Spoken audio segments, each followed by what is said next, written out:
El próximo lunes se celebra el Día del Locutor y vamos a recibir a un referente, sin dudas, de la comunicación en la República Argentina. Es el señor Julio Lagos. Julio, bienvenido. ¿Cómo estás? Buenos días. Hola, Raúl, ¿cómo te va? Muchas gracias, pero me queda grande ese saco, ¿Sí?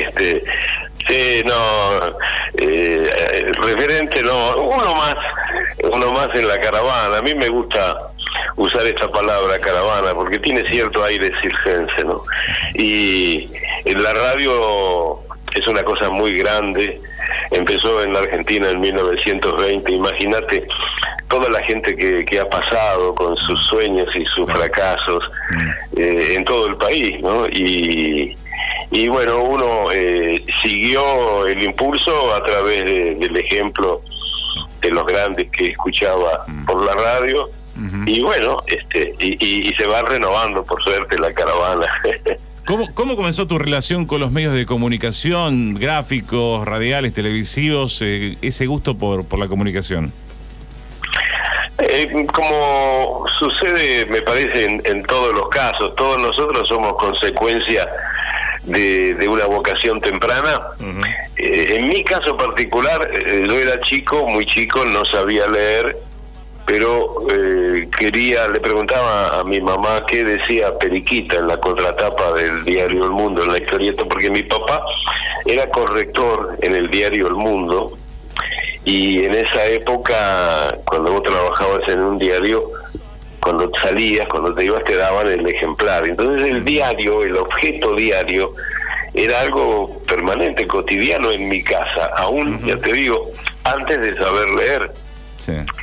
Y encima, en casa se escuchaba la radio. Sí. Y eso era fascinante, porque en la radio era un espectáculo permanente, donde por ahí, por el comedor de casa, correteaba el elefante de Tarzán, cantaba Mareco y tocaba D'Arienzo, y ahí estaban las voces de los locutores, y yo quería hacer eso. Bueno, entonces la mezcla de todo eso determinó que primero yo trabajara en el diario, en los medios gráficos. Trabajé gráfico en Gente, en muchísimas revistas.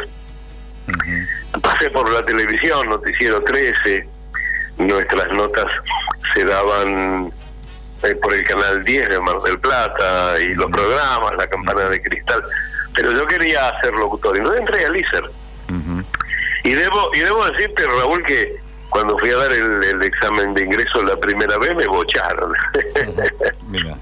Bueno, al año siguiente volví y pude cursar la carrera, y estoy profundamente agradecido porque el ISER a nosotros nos marcó, porque este es un trabajo muy agradable, muy cordial, divertido, pero es un trabajo serio.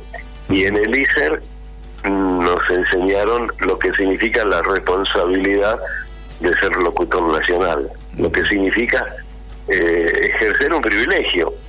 Hoy aquello que se llamaban las incumbencias del locutor están un poco desvaídas. Está muy mezclado todo, pero ser locutor nacional es ejercer una posibilidad muy agradable, pero también que te llena de responsabilidad. Pasaste por lo gráfico, por lo radial, por lo televisivo, pero la radio es la marca, ¿no?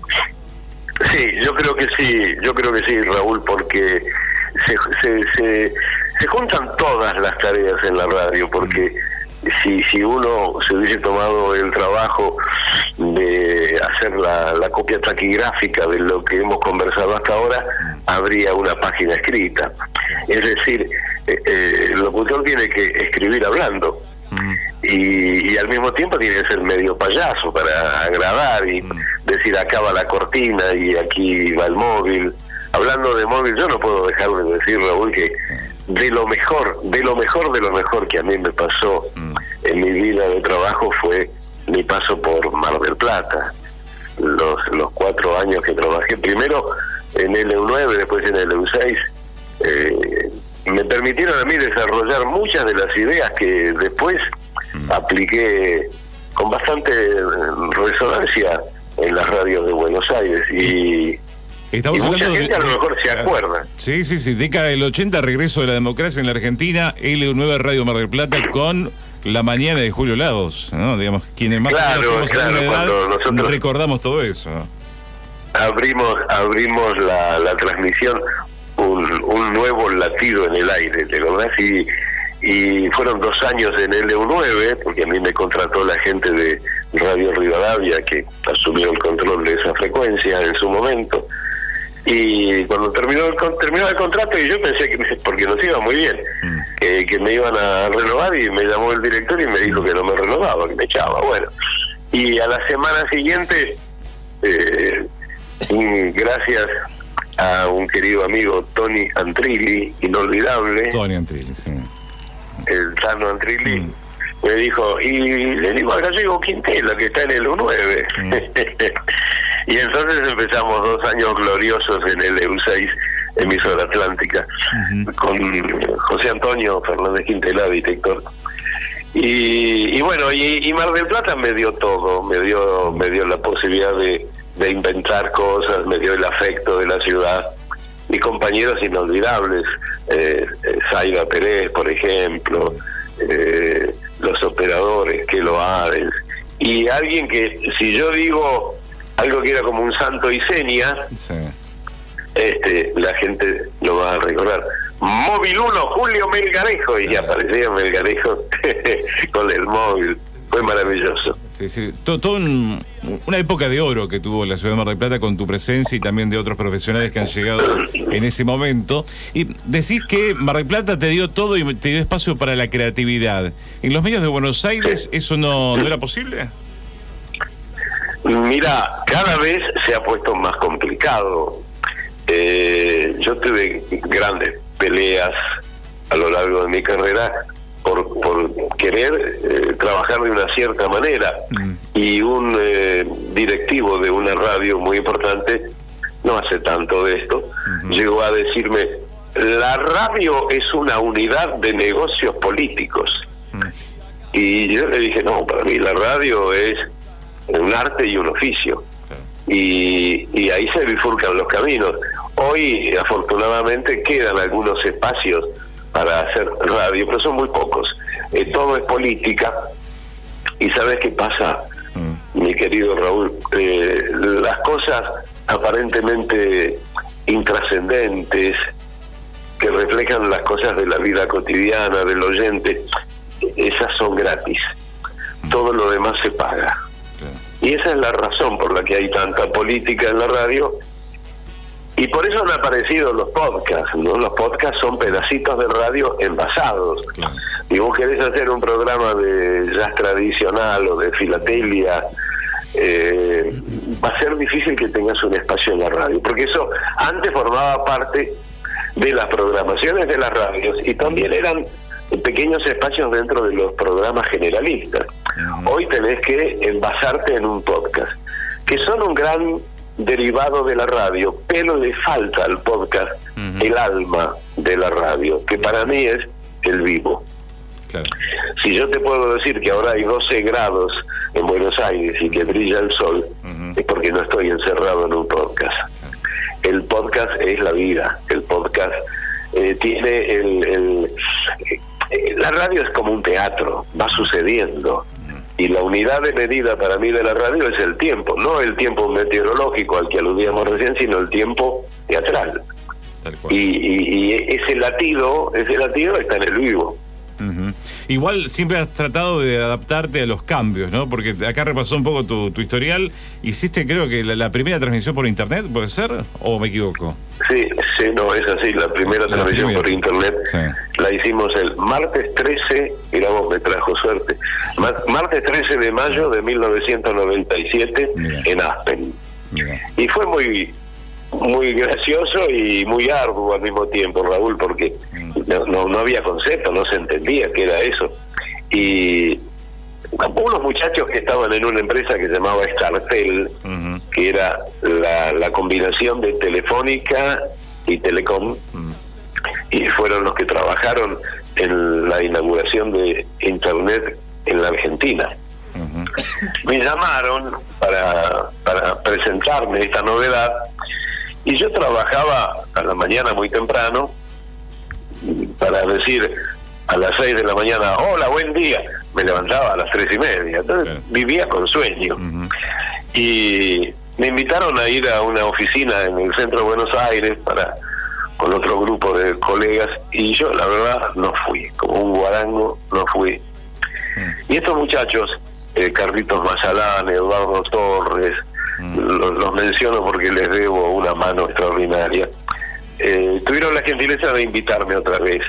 Y entonces, bueno, un día fui, y habían preparado, eran como las 10 de la mañana, el café, masita seca, y había una pantalla perlada, ¿te acuerdas cuando se proyectaban las diapositivas? Sí. Y yo pensé, uy, esto va a ser un plomo, voy a ver diapositivas. Bueno, y se ve que tenían problemas, estaban nerviosos porque no podían entrar, no había línea. Era la época del Diana Bab, que se armaba la imagen de arriba hacia abajo en bandas horizontales. Y demoraba, hasta que al final se armó una imagen y era la Casa Blanca. Y apareció Clinton y la familia de Clinton, y yo decía, esto, yo me voy, les agradezco, me voy. De repente apareció el gato de Clinton en la pantalla, y yo pensé que era ya el umbral decisivo. Yo me iba, estaba por agarrar la mochila y escucho ¡miau! Entonces me desperté, Raúl, y le digo, oíme, ¿esto cómo se llama? Internet. ¿Esto tiene sonido? Sí, me dijeron. Y yo en el acto pensé, si tiene sonido es radio. Y a partir de ahí, a los cachetazos, hice un curso rápido de Internet, y ya te digo, el martes 13 de mayo de 1997 salimos por primera vez al aire por Internet. Y pasó algo muy curioso, porque no había ningún concepto. La productora comercial estaba enojada porque decía que yo le dedicaba tiempo a algo que era para una élite de 20.000 personas. Estaba hablando de la transformación más grande que sufrió el mundo contemporáneo. Y la productora periodística, porque habíamos empezado con el chat. En el mismo momento que empezamos a transmitir por Internet, apareció el chat. Entonces, Argentina siempre exporta oyentes. La diáspora argentina es de toda la vida. Siempre los que se van son los más jóvenes, que son los que están más frescos para las novedades tecnológicas, y como se habían ido a países de desarrollo sostenido en la parte digital, tenían buenos fierros, entonces podían conectarse y entrar al chat de la radio. Y pasaba algo curioso. Yo veía en el costado de la pantalla la banda de movimientos originados por oyentes argentinos en distintas partes del mundo. Y estaban escuchando el programa. Era algo, hoy esto, claro, para gente que trabaja hoy en radio, esto es lo más elemental, pero no existía, era la primera vez. Entonces, el oyente, suponete Ariel, que estaba en Madrid, yo estaba haciendo un reportaje al ministro de Educación, y este tal Ariel desde Madrid, preguntarle qué va a pasar con el conflicto de los docentes. Entonces le decía, ministro, Ariel, que nos está escuchando en Madrid, dice, y probablemente el ministro pensaba que yo no estaba macaneando. Que como un tipo lo está escuchando en Madrid y le hacía una pregunta a él. Bueno, todo eso fue pasando y ocurrieron cosas extraordinarias. Reuniones con oyentes argentinos en distintos lugares del mundo. Hicimos reuniones en Barcelona, en París, en Madrid varias veces.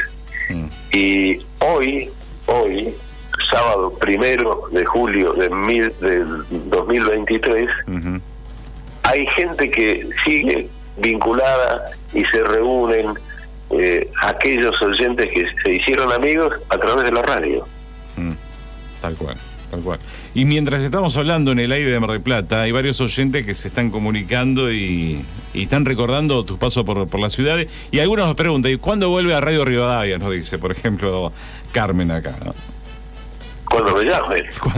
Yo no puedo entrar a un lugar donde no me invitan. Claro. En Mar del Plata fui muy feliz. Pusimos una cafetería con música, con jazz en vivo, con la Rambla Vieja Jazz Band, en Alvarado, casi Güemes.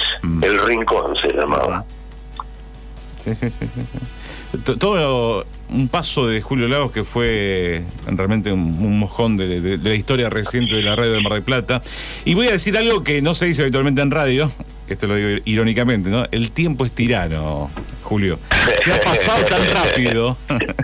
Se ha pasado tan rápido porque estamos disfrutando de la charla. Pero vamos a seguir renovando la comunicación en otro momento, Julio. Y te agradecemos. Mira, y yo estoy muy agradecido. Yo estoy a la ciudad de Mar del Plata porque mis hijos fueron a las escuelas de Mar del Plata y los ha marcado eso para siempre. Y tengo grandes afectos en Mar del Plata. Y como dijo Pichuco, siempre estoy llegando. Un abrazo grande y te rectificamos, aunque sea por este momento. Sos un referente de la radio. No, nada. Y feliz día para todos los colegas. Bien. Un abrazo grande.